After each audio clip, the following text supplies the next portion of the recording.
আজ কালী পূজা। মা আলপনা দিয়েছে। প্রতি বছর আমিই আলপনা দিই, এবছর মা দিয়েছে কারণ আমার শরীরটা একটু খারাপ ছিল। আমরা সেই মাতাজির ধ্যান করি। আজ কালী রূপে ওনাকে পূজা করা হবে। মা বানিয়েছে চালের গুঁড়ো দিয়ে গণেশ আর ঠাকুরন। কেমন হয়েছে তোমরা বলো। আমাদের বাড়িতে মাটির প্রদীপ বানানো হয় প্রতি বছর।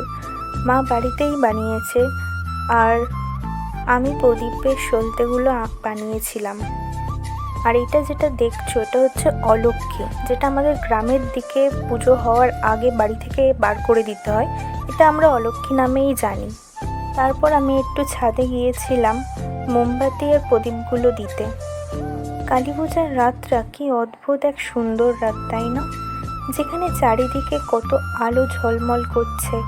আর ওই দূরে যে মন্দিরটা দেখছো সেই কালী মন্দির, যেটা আমি দিনের বেলা দেখিয়েছিলাম, এখন কালী মা একাই বসে আছেন। তারপর বাজি ফাটানোর জন্য একটু বাইরে এসেছিলাম আর এখানে আমার বৌদি আর আমার ভাই বাজি ফাটাচ্ছে। ভাইকে বারণ করা হয়েছিল বাজি না ফাটাতে, তাও কে কার কথা শুনে ও বাজি ফাটাবেই। আর দেখো নিজেই নাক চাপা দিয়েছে ধোঁয়ার কারণে।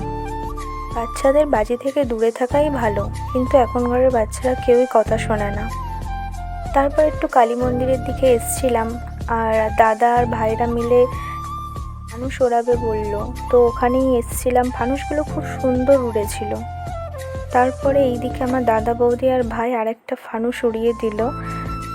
আমার বৌদি আমাকে ডাকছিল আসার জন্য, কিন্তু আমি ভিডিও বানাবো বলে আমি যাইনি।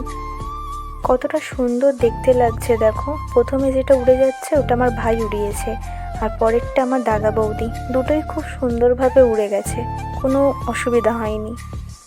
সবাইকে শুভ ভূত চতুর্দশী আর কালী পূজার শুভেচ্ছা। টাটা।